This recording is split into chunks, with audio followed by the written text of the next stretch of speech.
Is it a hallucination brought on by alcohol, Russian vodka, poisoned by Chernobyl? Nope, it's just a funny Christmas carol. We're talking Scrooged. Hit it.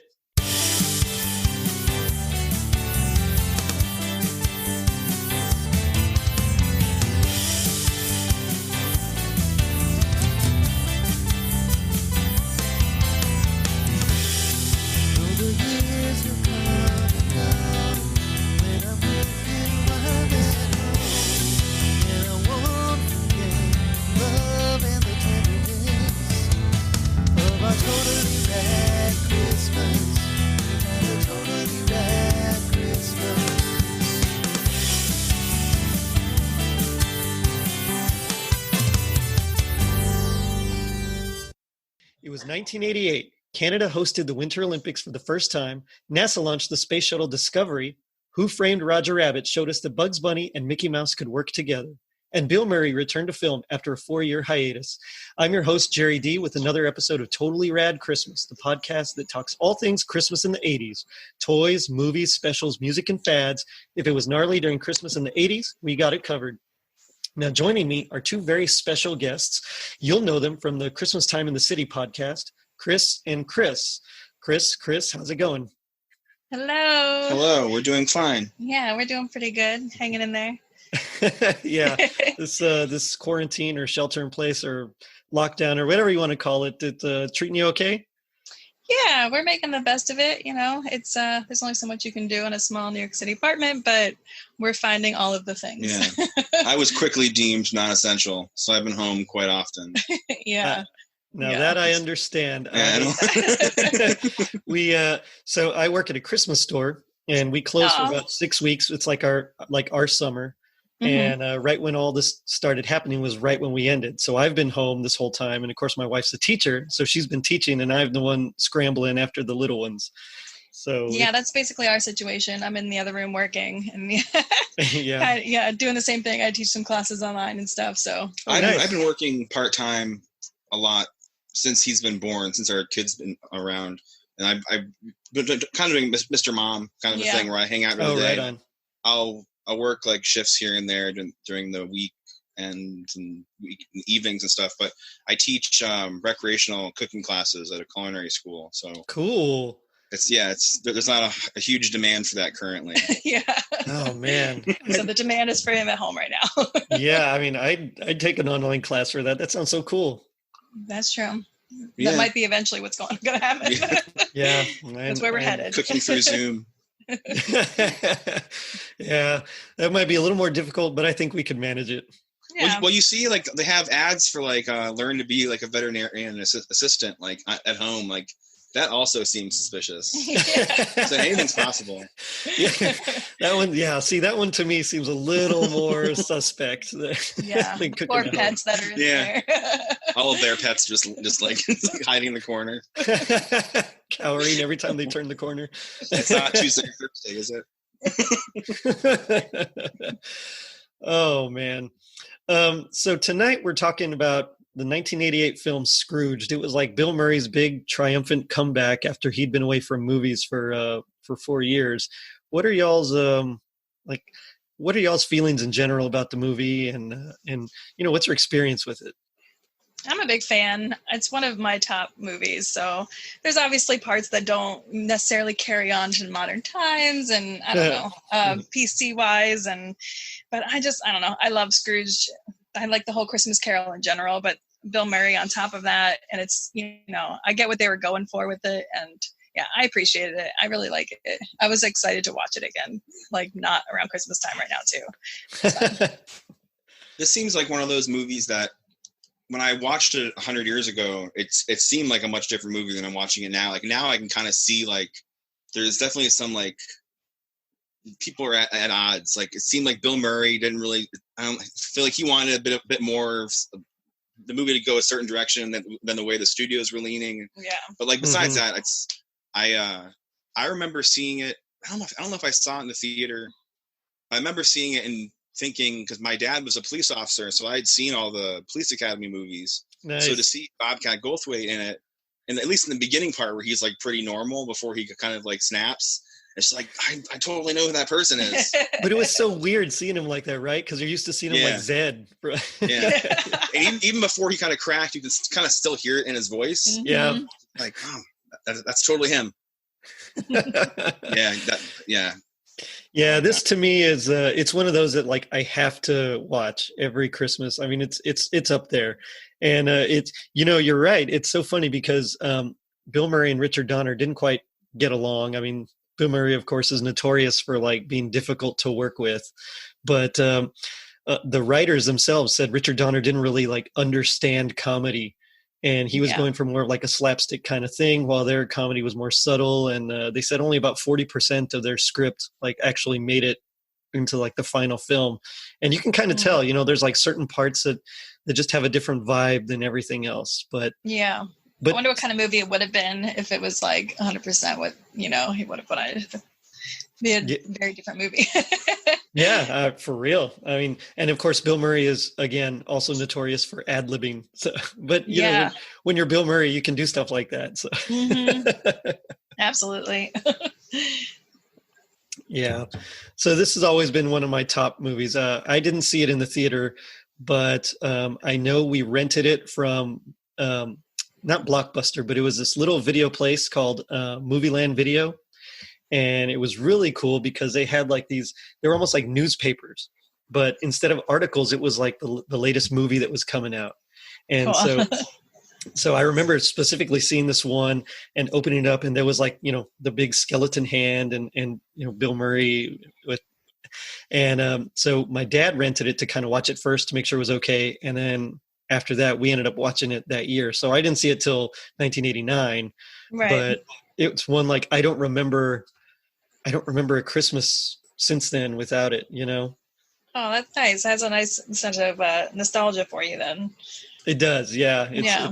It's definitely, and I don't know, something about Bill Murray in general I've always kind of liked ever since I saw him in Ghostbusters. And of course. Yeah. I feel like, that makes sense. Anyone of our generation, I feel, or even before, obviously, because Saturday Night Live and everything. He's a big deal, Yeah. You're going to follow anything he's in.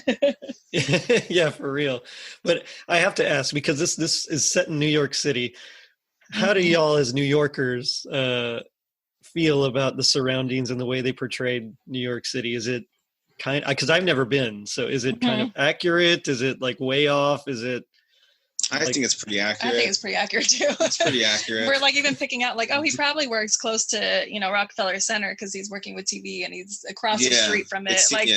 They did a pretty good job of even like locations and all that kind of stuff. Yeah, it's definitely, and like the very like New York sort of characters. Like you have the taxi driver, which we'll get into, I suppose. But like he's obviously like a very New York kind of a dude, right? And there's always other people like that work with him, and you can kind of just tell like, oh, this is they're trying to do what they can to make it feel like it's like a New York. Like, there's all kinds of different personalities and stuff that.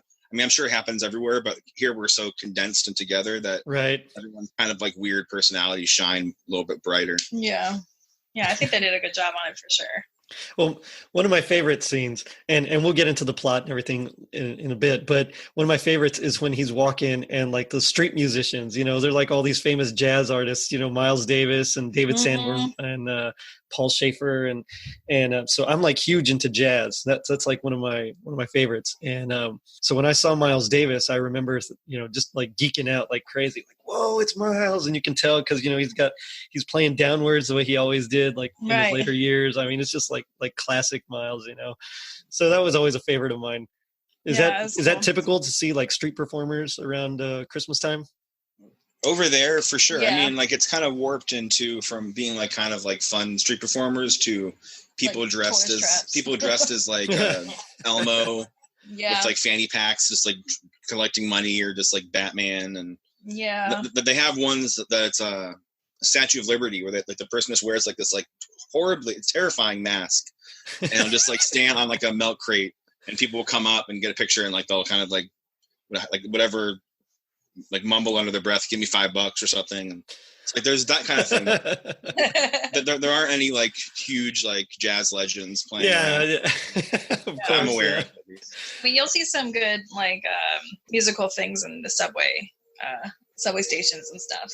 Sure. You know, they still do some pretty cool things because you have to get a permit in those areas. So right. like, you know, they're going to get a permit and go play, you know, where a lot of people are coming in and out, and they're usually pretty good. That's cool. So it happens, you know. Just well, maybe not like exactly. Let me say before we continue, I really enjoyed y'all's episode on Home Alone 2. That, you know, I'm like super into like all that kind of, you know, cool, you know, just, I don't want to say trivia because I don't want to trivialize what y'all do, I do really enjoy like knowing about, you know, oh, well, that's not really here, and there's no way they could get over there. I mean, it was just a great episode. So so congrats on that.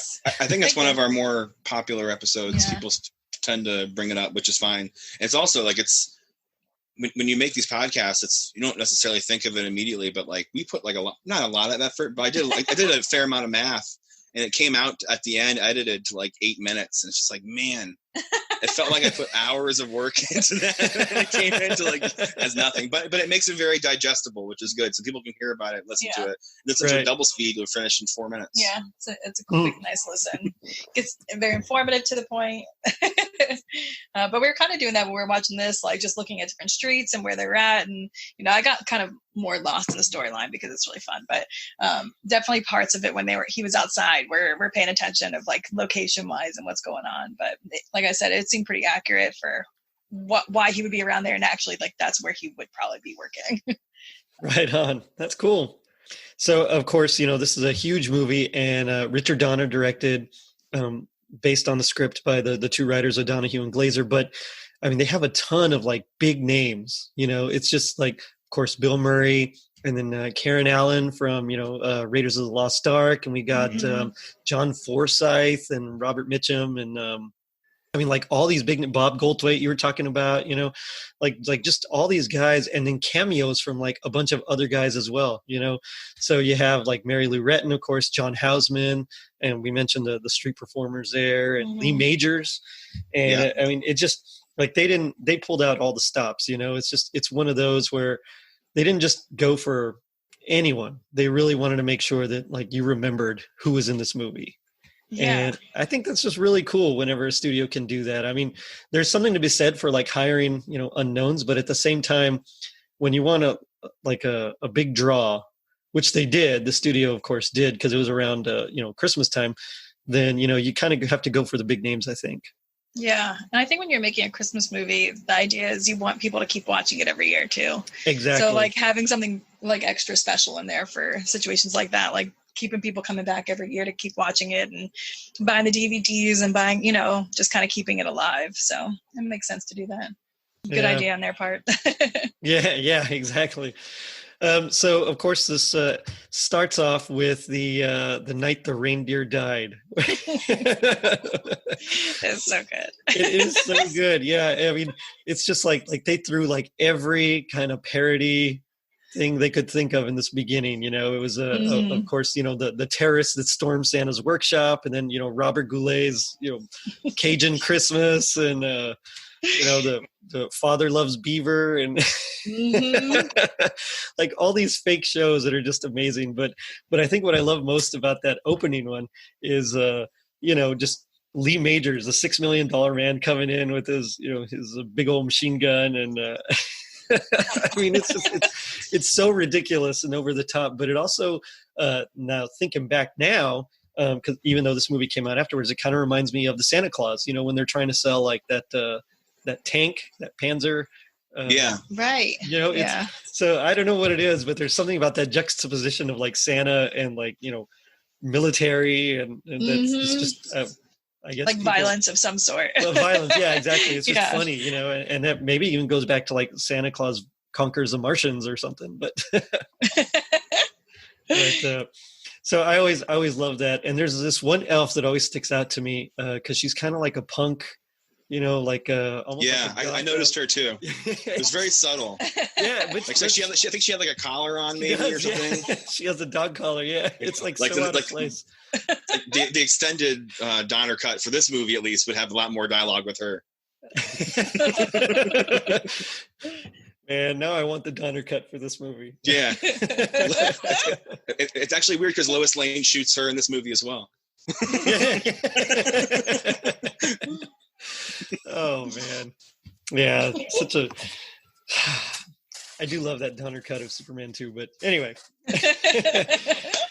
But yeah, then we get, of course, the other thing, and so it turns out that it's all like Frank Cross, who's Bill Murray's character, the head of this IBC network, and he's there in like his boardroom with like his highest level executives, and he's kind of really bummed out about, or upset, I should say, about their promo for Scrooged. Or for A Christmas Carol that they're doing on Christmas Eve. It's like a live version of A Christmas Carol. And he just thinks it's the worst. So then he shows them his version. And of course, it's it's terrible. It's got, acid rain and drive-by shootings. And it's not even anything about a special. It's like, it's just for the promo. It's just to like scare people to want to watch, but it has nothing to do with that. Like, they're not going to show any of that actually happen. It's just like to scare people enough to want to watch it, and then when they watch it, I guess they would keep watching it at some point. I don't know. I wouldn't watch it if I was promised something else. It's like the 80s version of clickbait. Yes, exactly. Yeah, there you go. That's the perfect way to describe it. Yep. Your life might just depend on. It's so great. Oh man. So of course, the boardroom is all just, some of them are gagging and they're just walking out completely stunned. And then that's when we get our first sense of conflict, where Eliot Loudermilk, played by Bob Goldthwait, kind of stands up to him, says, "I think you're off base." And he has him immediately fired. Which, I think they say it takes place in, oh gosh, what was it? How many minutes? It was like 11 minutes or something.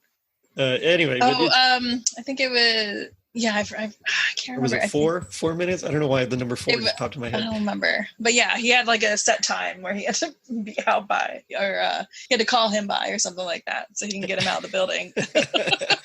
And that's when we get like our first exposure to his Bob Cratchit, which is Alfre Woodard's character, Grace. Right. And, she's just like a breath of fresh air, I think, in this special, I think he would come off way worse if it wasn't for her, because he's obviously not a great dude and is like pretty harsh at points. And it's like, if you didn't know it was Bill Murray kind of joking, someone saying these things would be really awful. But like, she balances them out so great because she puts up with it, but also like takes care of him and mothers him. And like, she wouldn't do that if she didn't see some sort of kindness in him too. I mean, she might have, because she needed a job and she had a lot of kids to take care of. But I've been nice to some bosses that weren't very awesome. I guess so. But it just seemed like they had a rapport and a relationship of some sort, I don't know. She definitely helped balance that out and make him not seem as horrible. Although he was pretty terrible. I mean, he literally like looks at the number of fingers on Santa's hand that her kid drew, and he's like, "There's 6 there. It's crap," and he just crumples it up and throws it away. Like, right in front of her. Come on, guy. Like, it's funny to us as watchers, but like as viewers, but I can't. Those are personalities that would not work out in the real world. Yeah, that'd be pretty terrible. I don't think I could. That's when I'd be like, okay, new job. Yeah, there's a part later that I absolutely love, but we'll get to it later. But it definitely has to do with this and his personality. But once we get to that part, I'll talk about it. Yeah, and so of course, just like Christmas Carol, we end up he's kind of alone by himself, and then he meets his old boss, Lew Hayward, and that's where John Forsythe comes in. And he warns him, you're going to be visited by 3 spirits, and, it's for your own salvation. But we get like some great jokes. I mean, one of the things I love about this is it's just like so quotable. There's like so many lines you can just throw out there. Like, "I don't mind if you hit me, Frank, but lay off the Bacardi." It's just like all these great one-liners, adored by women. He's like, "Let's be honest, you paid for the women." I mean, and this is the part that used to like scare me when I was younger, because, he picks him up and he like takes him out through the window. He kind of like phases through the window, and as he's holding him, he's trying to like grab his arm, and he grabs like piece of that, decayed muscle, and just kind of falls off and breaks. And, it's kind of graphic for like A Christmas Carol, I suppose. Of course, by today's standards, you're watching The Walking Dead, it's like no big deal. But back then, I was like 9 years old. I mean, that kind of freaked me out a bit. Yeah, definitely nightmare inducing. Even him in general, I think the makeup is so good. Yeah. I mean, they got so many accolades for the makeup and effects and everything in this. I think it's really good. It still kind of holds up. Yeah, they dumped as much money as they could into this movie. Yeah. Yeah, for real. And the mouse that comes out of the back of his head. Yeah, that was another little like, ugh. And then the rest of the movie, I mean, the part that should be like the scariest, the ghost of Christmas Future, it never bothered me. It was always just that one part that always freaked me out. Yeah. I mean, I don't know. I guess they just, like you said, they just did a great job. And but anyway, I got over it. I can watch The Walking Dead. But did you? I don't know. Maybe, yeah. Well, I'm going to say I did. Okay. But yeah, so he's freaking out. He's back in his chair, after his boss or his old boss's corpse drops him. He's like falling and he ends up just landing in his chair. And then the phone dials and it's, his old love interest, Claire, which is a Karen Allen's character. And, he kind of leaves like this terrified message for her.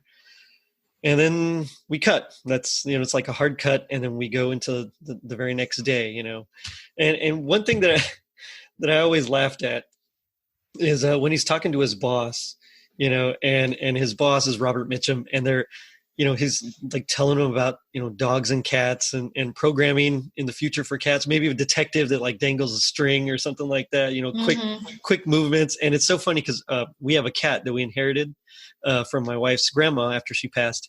And I mean, it's the same thing. Like you can't make any quick movements or she'll start immediately, like just following you around, and things like that. And so I always enjoyed that line because growing up, we had dogs and cats as well. And one of our dogs would always just kind of look at the TV whenever he'd hear certain sounds, just.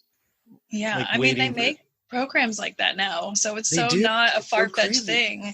We put on stuff for our dog. Like there's like, you go on a hike with, things that a dog would like to look at. And like, I think there's fields of cows and it's a literally show for dogs on YouTube. Like that's a whole area of content now. Yeah. It's crazy that, that doesn't seem far-fetched to us. It's like, yeah, okay, I get that. They should have copyrighted the idea. Right? There you go. For real. Oh man. What kind of dog do y'all have? We have an English bulldog. Nice.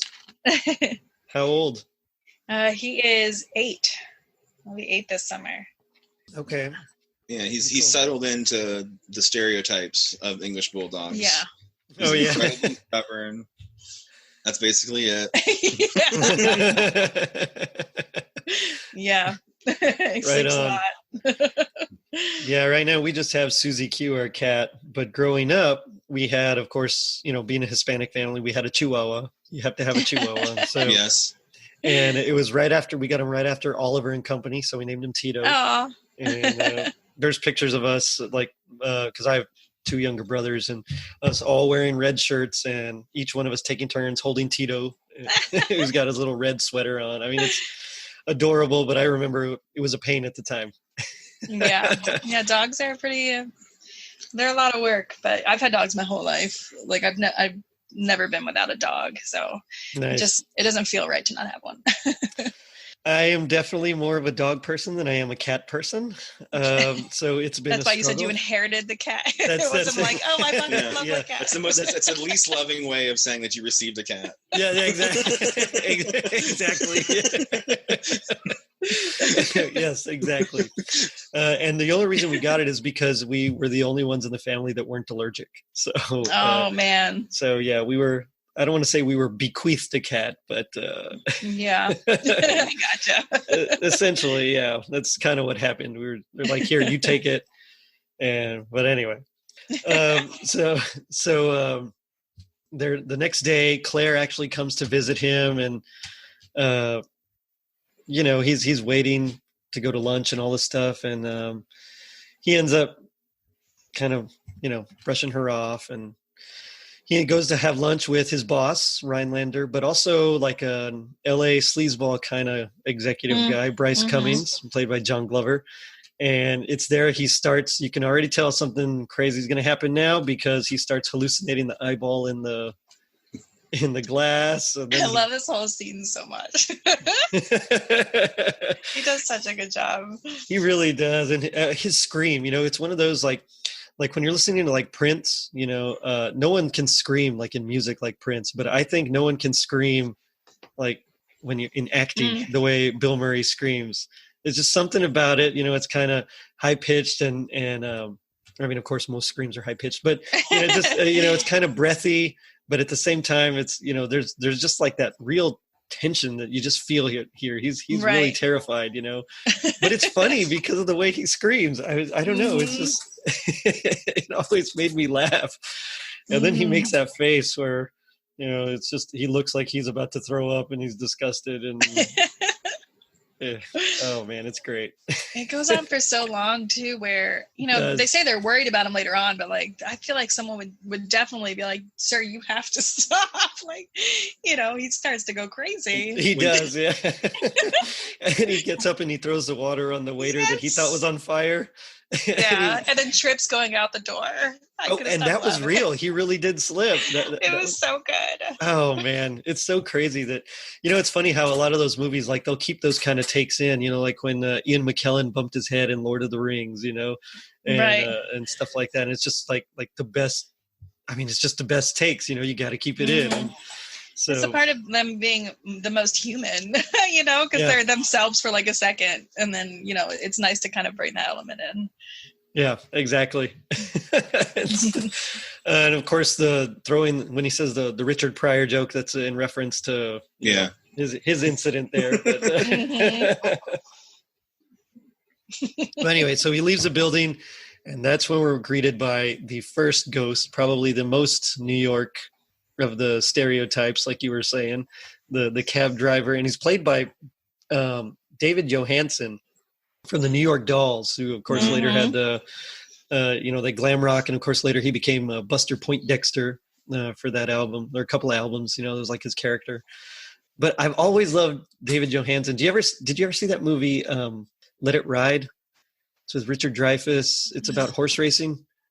No, I can picture, for some reason I can picture like the outside of the VHS tape. Like I can picture what it looks like, the movie poster kind of thing, but I don't think I've ever seen it. So he's like a gambler. He always loses, but he's having like the greatest day. Like every bet he makes, like any decision he makes, it's like the best day ever.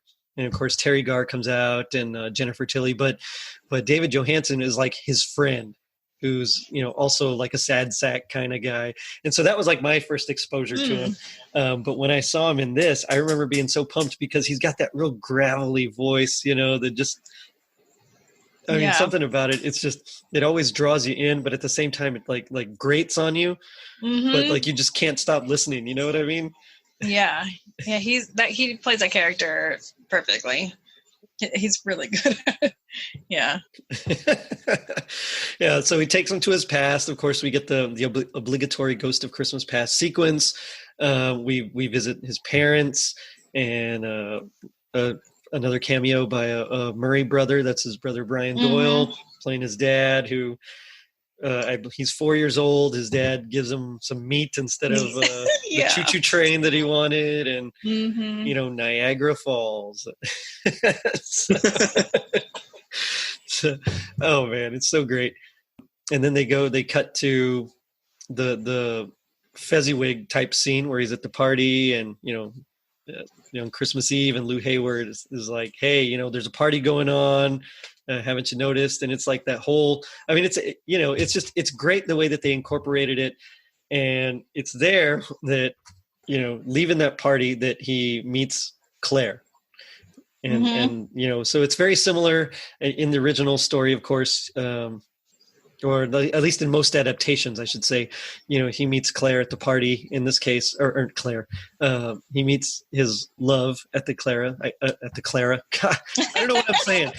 He meets his love interest there at the party. In this case, it's like on his way out, and she hits him at the door, and then gets his cute name Lumpy and all that stuff. And then he gets to see their relationship, and which brings me to one of my favorite lines ever in a movie, which is, I've never liked a girl enough to give her 12 sharp knives. Yeah. It's so great. But out of all the ghosts, I always like this one because I think this scene has, or this whole sequence has just like a ton of heart, you know? Yeah. And I know a lot of the different versions, they kind of show him as a kid and then he gets to the party and Belle, but something about this one that always made me feel more for, you know, the young Scrooge than the other versions did. Yeah. It shows his kindness. Like it's not so far off. Yeah. You know, like this wasn't, you know, when he was a small child. This was not that long ago. In the grand scheme of things. So, right. You know, for him to be able to turn over a new leaf is a lot more realistic, or, you know, it's a more achievable. Right. Yeah, because usually you're right. Scrooge is like, you know, an older gentleman, and all the stuff happened years ago, and for him, it's really not that long ago. Yeah. So, of course, after all this, he kind of has a new way of seeing things. So he goes to the shelter that Claire works at because, of course, she is like a living saint. Yes. And, you know, so he goes to the shelter and he meets a couple of homeless people that later on, at least one of them will come back into play. But he kind of tries to patch things up with her, but he is like so impatient. Like he can't wait the 5 minutes for her to do her thing. And because of that, I mean, he ends up like ruining it, and he goes back immediately to his old ways, you know? That's where what I was talking about before, one of my favorite moments of him, when he's like yelling at her coworkers who are just volunteers and like screaming at their face in front of her. Like, you would never let someone do that to like your coworkers, or, you know, it's just, and then it was just too funny. That's how you know that she's like the nicest possible person, because no one else would put up with that. No one would put up with that. Would deal with any version of that. Like, even if it's like him at his peak before he becomes a better person, no one would deal with that. I deal with it a little bit. Oh. No, I'm just kidding. Yeah, because she's still like, just give me 5 minutes. I mean, the whole time she's still, you know, just wait. Let me take care of it, and I'll go out with you. But yeah, and then he just walks. I don't know. Yeah, the whole part, I was just like, man, this guy, like, he did not learn his lesson. No. And I don't, you know, I mean, Scrooge, I guess, really never does until the very end. It always takes that last ghost for, you know, to really punctuate it, I think. Mm-hmm. You know, but I love how they confuse him for Richard Burton. And then he ends up doing that Richard Burton bit, which is like something that he would do on Saturday Night Live, which I always appreciated too. Bill Murray, he's got the best bits. It's a lot of stuff to pull from, for sure. You know? For real, yeah. Well, anyway, so then we get to the Ghost of Christmas Present while he's on set. Everything kind of turns dark, and this is like my favorite ghost, I think. I mean, I really enjoyed, you know, Past, but I think this one is just so much more fun because she just like beats the tar out of him, you know? Yeah. I like her anyway as an actress. She's so fantastic. I usually like anything that she's in. Carol Kane, yeah. She's so good. Well, she was in, The Princess Bride, right? I think she was Miracle Max's wife. I think so. Yeah. She's so funny. And then of course she was on Gotham, where she was like the Penguin's mom. Oh yeah. Yes. Absolutely. You know, I'm a huge like sci-fi fantasy comic book nerd, so of course I watched all that. Yeah. Oh yeah. Yeah, we watched it. We watched it too. And even the last scene, we're like, that's the suit. Yep. Glad we wait around. Like, we were waiting around for that moment. Yes. Yeah, I think everybody was. Yeah. Yes, definitely. You know what? A little bit of a nerd tip too. Where I work, I got to like tour sets and stuff. Nice. And I used to be able to go on the Gotham set quite a bit, and that's cool. Their set is really fantastic. It was so cool. It was my favorite things to walk through. So that was just like my little nerd out moment. Sorry. That's all right. I love stuff like that. That's pretty awesome. Yeah. Yeah. She's a great actress, and she just takes this part, and my understanding is that she would actually she would just cry. She would be sobbing afterwards because of like all the beating up of Bill Murray that she would have to do. Oh. And like, it made her, you know, so sad and upset. And I know that scene where she pulls his lip, she actually really did pull too hard. We read about that. That's so crazy. Yeah, she like tore his lip. Oh man, that's they had to stop shooting for a few days. For a few days, he had to heal up. That's crazy. And she felt bad about it already, like just to make her feel way worse. I know. But of course we get like one of the funniest bits where she like hits him with the toaster, Yeah. Yeah, she's great.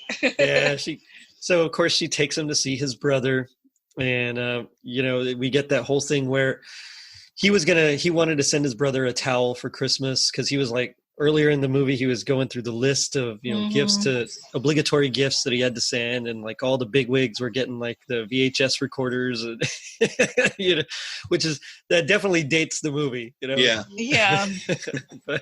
So they're getting all that, and everyone else that was just kind of or, lower level, he didn't like, he'd give him a towel. So he was going to give his brother a towel, and his brother opens up the VCR and, wow, and all that. But they're playing the game, and this is like my favorite part, because you always have to.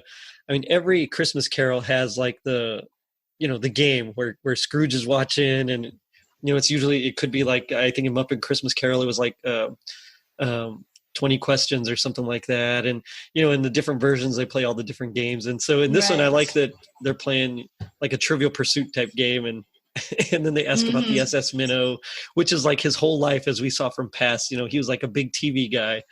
And I always enjoyed that scene because, I actually knew the answer. I know that one. Like, I know it. Come on, I know it.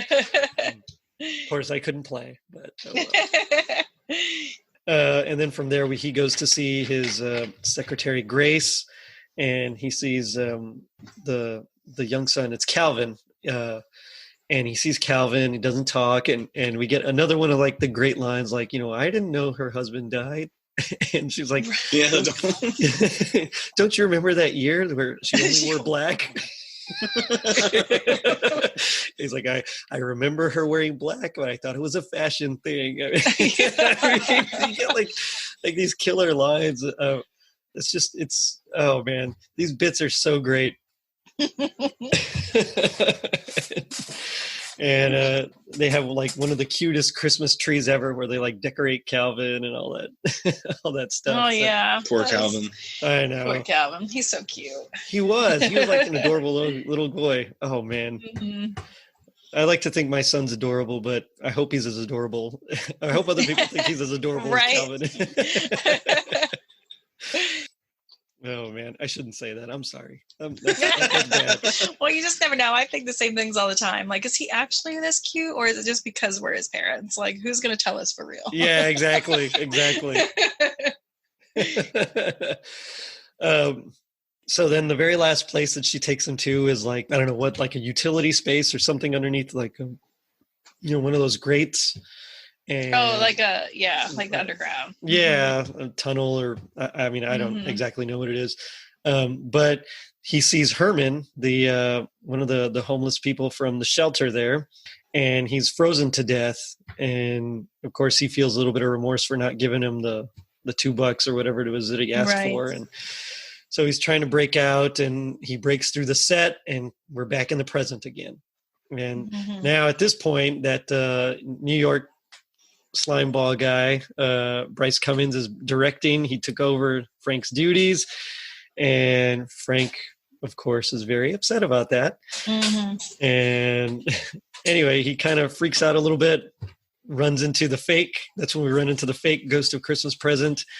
And he goes up to, or Christmas Future, excuse me, he goes up to his office. And then we get that iconic, that huge skeleton hand that's about to grab him, when suddenly Eliot Loudermilk, Bob Goldthwait, reappears with his shotgun, ready to to take out his old boss. And there's like a funny running gag throughout this whole thing, where he's just like trying to get some booze and get drunk like this whole time, and because his wife left him after he was fired, and this poor guy can't catch a break that day. It's like everything he does, like he just can't. He can't get his drink. He's fired. I mean, he's he's just in real straits here. And I know I'm on the brink of laughing, but I mean, it's like terrible for him, Yeah. It's also crazy that it's all in one day. Like he takes a very low dip. Like, it's insane. Yeah. Like, yeah. Yeah, poor guy. I mean, that's rough. Yeah. I mean, watching this too, we were thinking, PC wise, and this is not maybe necessarily something that would carry on now, the in-office violence of sorts, like a fired employee coming back. Like, this is very, like, terrifying nowadays, Well, yeah. But back then it was funny because it wasn't, it was a little bit more far-fetched, where now it's like, oh my God. Yeah, it's a little more sensitive nowadays, yeah. Yeah, it's like reality. Oh, it's horrible. But he makes it so funny. I mean, that's where obviously his personality comes out, like his acting skills, what we really love Bobcat for. Oh yeah, that voice, it's so iconic, his voice. And, it's funny because I don't think I've ever heard him like just regularly, like just speak normally. I mean, is that like his normal voice or is that like his bit? I mean, I don't know. No, I think that's his normal. It's not as like I've heard him on but I think that's his voice. Podcasts. I think. Yeah. I want to say I've heard him doing things. I think he talks pretty normal. Yeah, like he'll squeak, kind of how he is in the beginning, where it squeaks and stuff still. Because I feel like that's still part of his natural voice, but it's not as yeah. I've heard stories of like him talking about how he would do stand up after Police Academy had come out, and people would just want to hear him do the voice. And he'd be like, he's like, I'll do it later. Or he would just kind of throw it in and interject with it, and then go back to his set. Because that's all at the time people wanted to see. Yeah. Yeah. Well, I mean, it is such an unusual voice, and I mean, he really made a name for himself with that in those Police Academy movies, and which are great, by the way. I love those Police Academy movies. They're really absolutely fantastic. Yeah. I got a chance. Absolutely fantastic. I got a chance about 2 months ago or so on one of my days off to just like see all of them while the kids were at school. My wife was at work. It was great. Like I dropped them off, came home, and just sat down and started watching. I mean, it was amazing because they're only like an hour and a half. So yeah. I got to watch all of them. It was oh man, so good. So good. It's really fun. We don't have time to watch a full one right now, but we definitely recently have been watching. When you went away, she went away not recently, but like a few months ago. And I watched part 1 and part 2. Yeah. Nice. I remember being on the TV, like what parts of it. That's funny. I remember being like super bummed that Mahoney wasn't in 5 and 6. Yeah. So Eliot Loudermilk tries to shoot him, and and he manages to escape in the elevator, and that's when he meets the real Ghost of Christmas Future. And he's got like this, it's in keeping with the whole IBC, network television kind of theme, and he's got like that face that's like a TV screen. Right. And so he takes him to see what Claire looks like after, in the future, after she took his advice to scrape him off, and save herself. And so he feels like really terrible. He gets to see Calvin and Grace. And of course, Calvin is committed now because he still hasn't spoken. And then of course you get the obligatory, death, like my own death kind of thing, where he sees himself in the coffin. And then of course, all of a sudden he's experiencing, his cremation. And so, yeah. And then bam. Also terrifying. Yeah, that's pretty terrifying. Yeah. There's what's that movie with Ryan Reynolds where he was? That's what I thought of too. I don't know what it's called, but like he's like in a box the entire time. Yes, yeah. I can't remember the name to say. Is it called In a Box the entire time? It should be. That's like a killer. But yeah, so of course he sees that, he experiences it, and then bam, he's free and he's alive, and Elliot's all confused because now he's like extra happy and joyful, and he offers him his job back and with a bigger salary, and I mean, it's just all of a sudden, instead of wanting to kill him, now they're like best friends kind of a thing, and just because he's changed that much. Yeah, and they're buddying up. Like I feel like that's the only way he didn't get shot was by his offering. Like I don't think it was on purpose, but like just to shower him with all this praise and you're going to do this, you're going to be in charge of this. And he just kind of just like, it all just kind of melts away and becomes a normal person again. Yeah. Yes, exactly. He's back to like his old self. And so then he kind of, he sends Eliot to like hold up the sound booth, the production booth. I guess, he's still a little crazy. Yeah, I was going to say, he's not fully back to normal yet. So he's holding them at gunpoint. He's shooting windows out and stuff still. Well, he interrupts their live Christmas Eve broadcast of A Christmas Carol, and then he goes on his crazy, manic, Christmas spirit filled rant, where he just talks about being a good person, and we shouldn't just want it one time a year. We should want it all year, all year long. And it's just like, I know a lot of that was actually improvised. That's what it seems like. It seems like that part on was just all improvised. Like there's like, just say whatever you want. Yeah. Like There's a lot of times he stutters and breaks up, but it makes it so much more realistic and human in that moment. And yes. You can tell it's more. You hear the "Feed Me Seymour." Yeah. Oh yeah. Like, that's so cute. Like, cause he had just done that, so like you can tell like that was like, all right, we're just gonna keep that in, I guess, because the rest of the speech is so awesome. So we'll just. Yeah. It's just him like just spouting for 5 minutes about. Yeah, exactly. Yeah. Yeah. Well, the one of the writers, O'Donoghue, he was upset because like a lot of that wasn't what he actually wrote for that scene. Yeah. And Richard Donner apparently liked it so much that after O'Donoghue said something, he actually like punched him in the arm and gave him a bruise for like a week. But I mean, it just works. Yeah, and, it's one of the most honest parts of the whole movie. Yeah, it's so good. Yeah, exactly. He talks about like the person you want to be is who you are, like at Christmas time, and it's so true. Like you're so much nicer and kinder and forgiving, and that's all what we all hope to be the rest of the year. Those parts are just so real and sweet. Mm-hmm. Yeah, it's always my favorite part, and I mean, I know I've said favorite part. It's really, I love the whole movie. So like the whole movie is my favorite, but I think out of everything in total, it's definitely my favorite because you're right. He's just there, like just giving it as his all, laying his heart out, and it really works. So of course, Claire's watching, she hustles on over and they end up together and you get the Claire, the whole world, Claire kind of a moment. And they live happily ever after, right after Calvin says, the God bless us everyone line. And he proves that he really is the Tiny Tim of it. And it's just amazing. And it always warms my heart. And then we get the whole, all right, now let's just hear the girls, okay, now, now the guys, he's trying to cue them in to sing the Put a Little Love in Your Heart. and then that's the movie. This one has always been, on my radar ever since it came out. Like I mentioned, I saw it in the magazine. I thought it was amazing, just the art, everything. And then we saw it, and I really enjoyed it. I mean, I know I'm pretty sure I'm older than you guys, but at least everyone I know from my generation, really enjoys it. So yeah, I would say the same from us.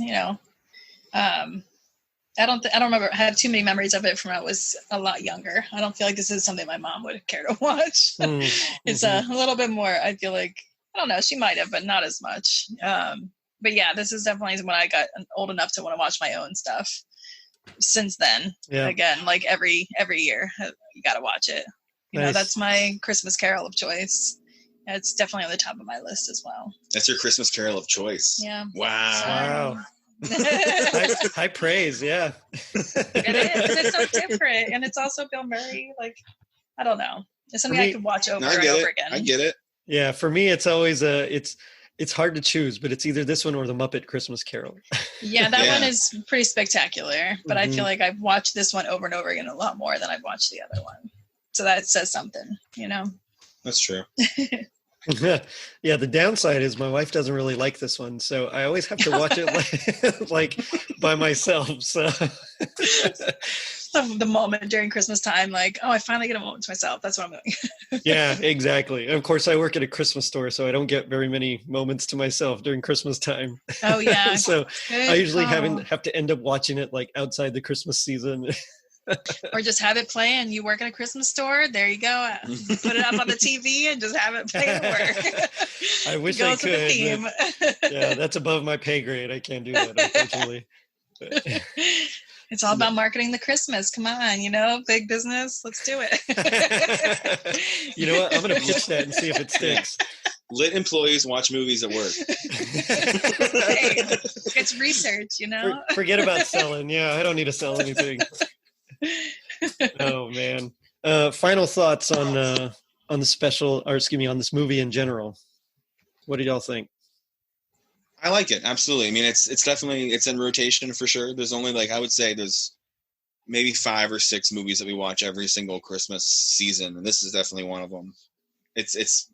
I mean, you heard her say it's her most favorite Christmas Carol. And it's probably up there for me as well. I mean, it's because it skews it's pivotal parts to be different than the original Christmas Carol, which I can appreciate, because otherwise it gets a little bit stale, the same story over and over again. Right. But adding all these new elements and making it kind of modern and making it about something different, I like it quite a bit. Yeah, I've always really liked it. Yeah, and Bill Murray was awesome at the time, and he still is. So it's cool to kind of have him injected into this movie. Yeah, yeah. It adds a more of a comedy vibe to the Christmas Carol. And right. I mean, we love comedy, so it's right up our alley.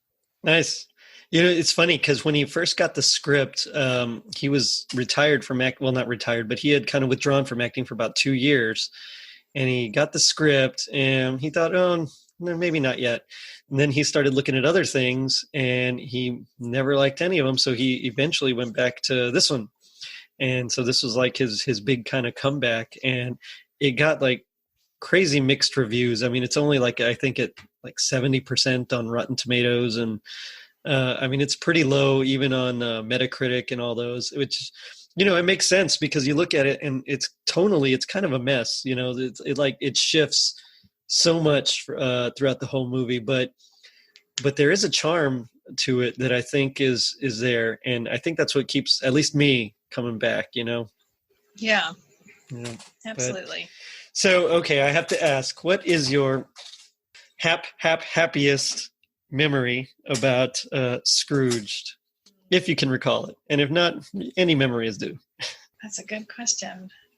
I can go. I mean, I talked about it a little bit earlier, but I remember this was back before my parents got divorced. So it was a half year time just because of that. Right. But I remember seeing this with my parents, I want to say. Nice. And again, because I'd seen all the police academy movies, which I was way too young to see some of these movies, but especially I'd seen them all. Yeah, for sure. And so seeing Bobcat Goldthwait was there was really cool. I remember that being a big deal because I had bonded with my dad, that kind of thing. Nice. And so yeah, I mean, I remember seeing it a long time ago. I don't remember. I don't think I saw it in the theater, but I remember seeing it with my parents. Yeah. Right on. Yeah. I really don't have one. Oh. I can't think far back enough to think of a nice moment with it. It could have been last year. I enjoyed just watching it the other day again. Yeah, there you go. Hey, that works. There's an opportunity to watch a Christmas movie outside of the Christmas season. Yeah, so. It felt pretty good to do that. All right. Got me in the spirit. Well, that's good. Anything to always bring us back in the spirit, especially during this time. Yeah. That's why we're here, right? Yeah. Do we can. Exactly. Yeah. So for me, it was watching it when I got back from college, and I was watching it with my family, and my brothers were there. And as we were watching it, we were all just kind of quoting it and throwing out, lines here and there, and just one of those family moments that just makes it kind of special. So that's nice. Yeah, that would be mine. But now it is time for my favorite segment, which is Gag Me with a Spoon. So for those of you that don't know, this is the segment where we take our least favorite part of the movie and we do our best impression of that. So I will allow you to go first. So just kind of set up the scene for us. And because there's two of us, we decided we'd do a brief piece of dialogue. Nice. From when Frank's talking with the standards and practices person the salad gold dancers. Okay, this is one of my favorite parts that I just. It's also a line that's my line was improvised in the movie, so that was pretty great as well. Yeah, the guy, the carpenter, he improvised this line. Yeah. Are you ready? Yeah, I'm. And this, so they, for anyone that doesn't remember, this is the part where the standards and practice woman is talking to Frank and about the outfit that the solid gold dancers are wearing, and you could see visible nipple. Yeah. Yeah. And then at that moment, a couple of set workers and carpenters walk over with like a ladder and lighting equipment. So that sets the scene. All right. Here it is. Well, Charles Dickens would have wanted to see her nipples then. You can hardly see them nipples. See, these guys are really looking.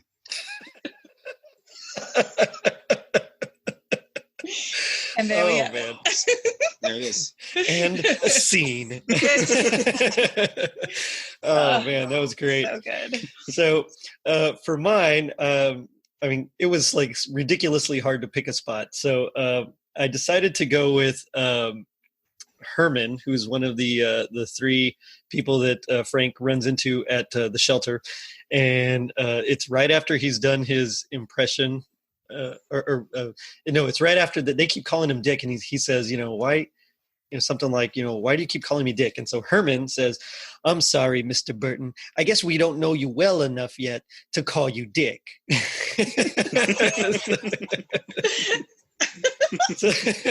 That's terrible, but anyway, I'm going to leave it up to you, to you listeners, to vote and see which you prefer.